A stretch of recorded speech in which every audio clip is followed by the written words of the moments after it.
Oi, gente, meu nome é Daniel Torres e nesse vídeo aqui eu queria tratar de uma questão que eu acho muito interessante, que é o seguinte: como é que a gente sabe o valor de π? Porque ao longo de alguns anos do ensino fundamental, durante todo o ensino médio, até mesmo na faculdade, a gente acaba fazendo muitas questões envolvendo o número π, né? Só que geralmente as questões dão um valor aproximado, alguma coisa ali que a gente pode usar para facilitar nossos cálculos. Então a gente acaba nunca se perguntando como é que a gente calcula π, né? E assim, a gente não tem uma régua que a gente consegue medir infinitas casas decimais nela, né? Fazer uma fita de π centímetros, medir com a régua. Não dá. Então a gente precisa de alguns artifícios matemáticos para isso. E o meu objetivo com esse vídeo é trazer isso de uma forma simples, tranquila e fazer a gente pensar um pouco mais sobre isso. Então, meu objetivo aqui é, usando conceitos básicos de geometria que a gente aprende lá no sétimo, oitavo ano, a gente fazer uma aproximação, que foi justamente esse o método que a gente usou pela primeira vez para tentar estimar esse valor. E vocês vão ver, é bem tranquilo. Então, antes de tudo, a gente precisa relembrar, né, o que é o π. Então, por definição, o número π, que a gente geralmente arredonda para 3,14, 3,14159, por aí, é um valor que, se a gente multiplicar pelo diâmetro da circunferência, ou seja, a maior distância entre dois pontos de uma circunferência, passando pelo centro dela, né? A gente obtém o comprimento dessa circunferência. E a gente geralmente mede isso por 2πr, ou seja, duas vezes o raio, que é r, que é metade do diâmetro, vezes π. E aí, se a gente olhar aqui nesse esquema que eu fiz aqui do lado, se a gente pegar uma circunferência de diâmetro 1 e desenrolar ela, a gente vai ter exatamente uma medida de π. Por isso, né? E fica aí como uma curiosidade, a gente tem mais de 31 trilhões de dígitos já calculados de π. Óbvio, esse número é infinito e a gente nunca vai achar o último dígito. Mas 31 trilhões é uma precisão muito grande. Então, vamos partir para calcular. Eu só gostaria de explicar algumas definições que a gente vai precisar usar, só para ficar mais fácil de entender, tá? Nada complicado, não. Então, primeira definição importante. Quando você tem uma circunferência e você coloca um polígono dentro, pode ser um quadrado, um triângulo, um hexágono, e todos os vértices, ou seja, todos os pontos desse polígono estão sobre a circunferência, a gente fala que esse polígono está inscrito. E da outra forma, né? Se a gente fizer esse polígono em volta da circunferência, agora abraçando a circunferência, e todos os lados só tocam um ponto da circunferência, ou seja, são tangenciais à circunferência, que é como a gente chama, a gente fala que ele está circunscrito. E, por fim, a gente tem que a soma de todos os lados de um polígono, ou seja, o comprimento dos lados desse polígono, né, é o perímetro, certo? Então a gente precisa dessas três definições para poder calcular. Então vamos para o cálculo, né? Vamos considerar essa figura daí. O que a gente tem nessa figura? A gente tem uma circunferência que ela tem um raio de 1, ou seja, ela tem um diâmetro de 2. A gente não vai usar a unidade só para ficar mais fácil, tá? Não tem centímetro, milímetro, não, é só números só para ficar mais fácil de entender, tá? Aí a gente tem um quadrado vermelho, que ele está inscrito à circunferência. E ele tem um lado de medida b. Então, o perímetro desse quadrado é justamente 4b, porque é 4 vezes o lado, a gente tem um comprimento do lado. E a gente tem o quadrado verde, que ele está circunscrito, e que ele tem um lado a. E 4 vezes esse lado vai ser a medida do comprimento todo dele, né? De cara, a gente pode dizer o seguinte, que o perímetro do quadrado que está dentro, ele é menor que o comprimento da circunferência, porque ele está dentro, né? Então ele é menor. E o comprimento da circunferência é menor que o perímetro do quadrado que está fora, porque ele também é menor. Ele não é tão grande quanto o outro. Se a gente desenrolasse, todo mundo fizesse toda uma linhazinha, a gente ia ver que o quadrado verde ia ser a linha maior, a circunferência ia ser a do meio e o vermelho ia ser o menorzinho, tá?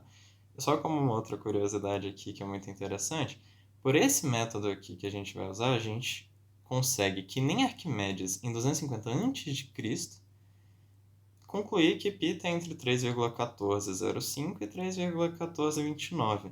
Se a gente lembrar, π é 3,14159. E segue, né? Então isso é uma precisão muito incrível para 250 a.C. mais ainda, né? Então vamos para o cálculo.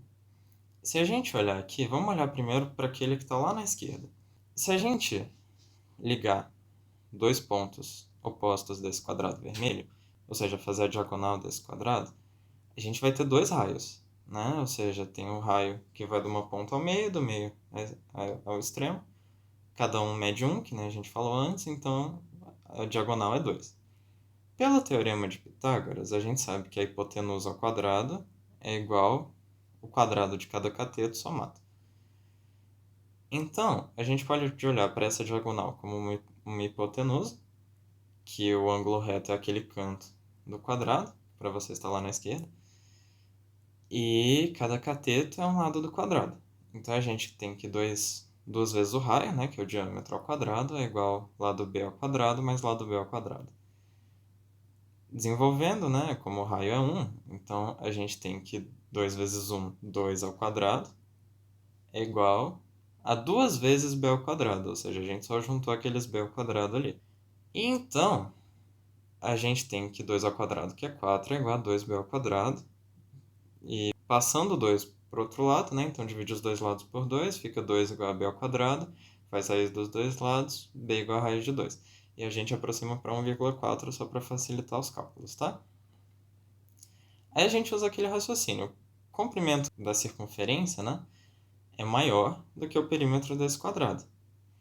Então, como o comprimento é 2πr, então a gente tem que 2πr é maior que 4 vezes raiz de 2, que a gente falou que vai ser 1,4. Então, se a gente dividir os dois lados por 2, a gente fica que π vezes o raio, que é 1, é maior que 4 dividido por 2, que é 2, vezes 1,4. Então, π é maior que 2,8. A gente pode fazer a mesma coisa com aquele quadrado ali do lado, esse mais perto de mim aqui. Só que a gente olha por outro lado. Então, o lado A é igual a 2. Porque se a gente fizer que nem eu fiz aqui em cima, que os dois estão um ligados ao outro perpendicularmente aos lados, né? A gente tem que também é um diâmetro, que então dá igual a 2. Então, o lado A é igual a 2, certo? E a gente pode fazer aquela análise agora, que o perímetro desse quadrado é maior que a circunferência. Logo, fazendo todo esse processo de novo, 2πr é menor agora, né? Que 4 vezes o lado, que é 2, que a gente já determinou que é o diâmetro, e logo π é menor que 4, fazendo os cálculos. Então a gente conclui por isso daqui que π está entre 2,8 e 4. Ainda é um intervalo muito grande, mas já está chegando perto. E se a gente aumentar o número de lados? Então, nesse próximo caso, a gente tem o hexágono, que dá uma precisão muito maior. Só para simplificar, não passar muito pelos cálculos, a gente percebe que se você pegar 6 triângulos equiláteros, ou seja, todos os ângulos internos são iguais, todos os lados têm a mesma medida, e você juntar 6 todos em volta de uma ponta só, como se fosse para tentar fazer um círculo, você acaba com o hexágono. Então o que a gente consegue ver? Se você olhar lá para a esquerda, se o raio é 1, logo o lado B também é 1, porque ele é um triângulo equilátero, que nem a gente falou. E aí aplica todo o raciocínio de novo, que o comprimento da circunferência naquele primeiro caso é maior que do hexágono interno. Então, 2πr é maior que 6 vezes b, agora 6 porque é um hexágono, 6 vezes o lado. Então, calculando, π é maior que 3. Né? Tá chegando perto. Se a gente fizer para o outro lado, é a mesma ideia dos hexágonos, só que agora não é o raio, que é o lado, né? A gente tem A, que é o lado desse hexágono. A gente tem a altura desse triângulo equilátero, que é raio igual a 1. E a gente pode aplicar Pitágoras também, da seguinte forma. Então, a distância entre o centro e um vértice desse hexágono, ou seja, um dos lados do triângulo equilátero, que está pontilhado aqui, ele vai ser a nossa hipotenusa. Então, ele ao quadrado é igual a um dos catetos, que é o raio, igual a 1, que nem está indicado ali ao quadrado, mais a metade de A ao quadrado também. Quem é a metade de A? é o outro cateto que está faltando. Então, uma hipotenusa é essa distância pontilhada, um cateto é o raio, o outro cateto é A sobre 2. Calculando pelo teorema de Pitágoras, a gente tem que o lado A ele mede 2 dividido por raiz de 3, que a gente aproxima para 1,15, tá? Usando o mesmo raciocínio de novo, então agora o comprimento da circunferência é menor que 6 vezes A, que é o perímetro do hexágono verde. A gente calcula e chega que π é menor que 3,45. Agora você veja, a gente saiu daquele, que estava um intervalo gigantesco, 2,8 a 4, agora para 3 e 3,45, certo? Então você está vendo que quanto mais lados a gente coloca, mais próximo a gente chega de π. Então, fazendo uma tabelinha aqui, a gente fez o quê? Com 4, a gente consegue entre 2,8 e 4. Com 6, entre 3 e 3,45. Que nem fizeram lá atrás, que nem eu botei naquela curiosidade. Se você fizer com 96 lados, que é muito mais complicado, você chega nesse intervalo entre 3,1405 e 3,1429. E aí fica um comentário interessante aqui embaixo, porque o π ele aparece em muitos outros lugares, muitos outros cálculos, né? E então, que nem eu coloquei aí, você pode calcular, que nem Newton descobriu, né? Por uma soma infinita de vários termos, mas esse assunto é mais complicado. Ou você pode calcular por formas assim inesperadas, que nem a probabilidade de você escolher dois números aleatórios e eles serem primos entre si. Ou seja, não terem um divisor em comum, a não ser o número 1, que é igual a 6 dividido por π ao quadrado. Aparece aí, você poderia tentar calcular assim, mas é muito mais complicado, o objetivo aqui era fazer algo bem mais fácil. Se alguém tiver interessado, esses slides que estão aqui, eu coloquei lá no meu Instagram, que é @esp_torres, e aí vocês podem dar uma lida mais legal lá e tudo mais, tá? Então, era isso que eu queria trazer aqui, né? Eu espero que vocês tenham entendido e que tenha despertado uma vontade de procurar mais respostas por essas coisas que às vezes a gente não presta tanta atenção, né? Que eu garanto que sempre tem uma explicação muito interessante. Eu espero que vocês tenham gostado. Se sim, deixem um like aí embaixo, se inscrevam, me sigam no Instagram também, que eu faço. Tem várias postagens lá já sobre diversos conteúdos interessantes que podem ajudar também em provas e vestibulares e tudo mais. E, por favor, deem um feedback, né? Se vocês quiserem algum assunto, se vocês tiverem um comentário construtivo aí para melhorar, para tentar fazer de diferente, é só entrar em contato lá pelo Instagram também, que a gente troca essa ideia e eu tento fazer algo um pouco mais, enfim, o que vocês acharem interessantes, né?